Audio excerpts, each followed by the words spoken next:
Welcome to Fabulous Films. Each episode, I will be taking a look at the bizarre, the forgotten, or even critical darlings that are often overlooked. Our first feature is The Forbidden Room, Guy Maddin's homage to truly forgotten films. I can imagine few of my favorites that demand more of an explanation than this one.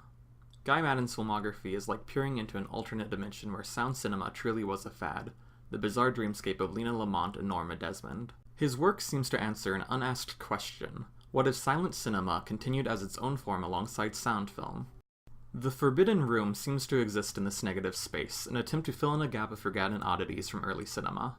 To lay it out, the idea behind the project is that Guy Maddin wanted to adapt a bunch of films that have completely disappeared, save their titles and perhaps short news articles. To receive a budget, Maddin was talked into making these works into a feature-length film. Instead of forcing an overarching narrative, Maddin simply had these stories exist inside one another, a bizarre patchwork that many critics have compared to Russian nesting dolls. Over 2 hours of silent-inspired short films strung together almost randomly. I know that must sound unbearable to all but the most cinematically obsessed, but I promise, Guy Maddin is one of the craziest directors around. His oddest moments make even the most surreal David Lynch films look typical.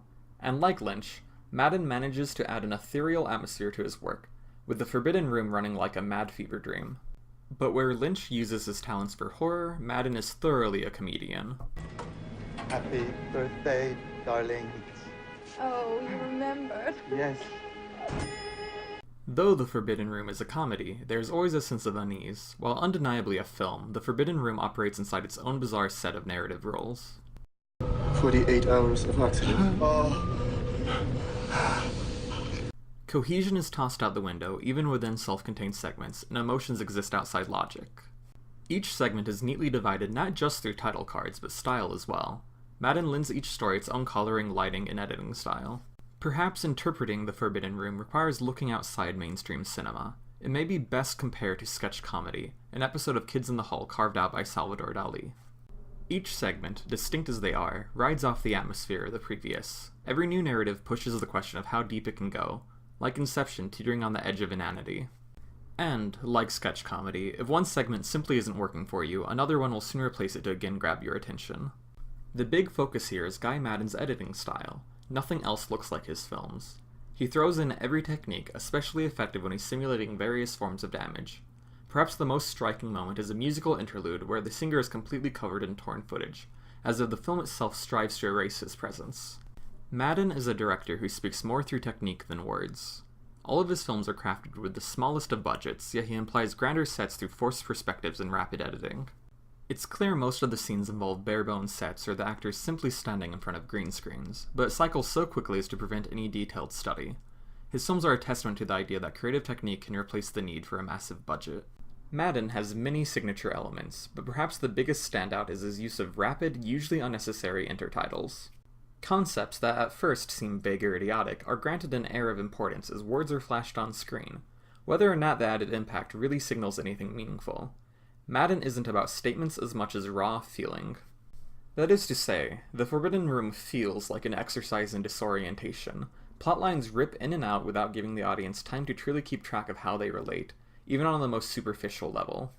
Character intent is consistently blurred as Maddin only gives us the tiniest snippets of personality. Every story serves the purpose of an emotion. Drawing from silent films, Guy Maddin makes heavy use of over-the-top acting.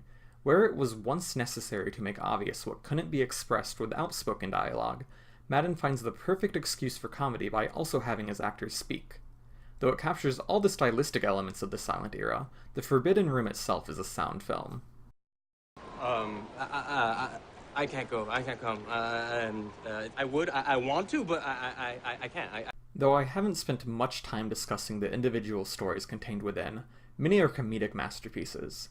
The standouts include a musical interlude about derrieres, a doppelganger named Lug Lug, and a woman coming face to face with the physical embodiment of her inner child. Each segment reads like a setup and a punchline, so to really discuss any in detail is to soften their impact. And that's The Forbidden Room, a truly perplexing film that avoids any sense of pretension by the fact that the director is clearly doing this all in the name of fun and love for the medium. Though clearly not a film for everyone, those who can tolerate its unapologetic oddness will surely find something to love. Thank you for joining me for the first episode of Fabulous Films. Now, don't let me take up too much of your time. Don't you have a movie to watch?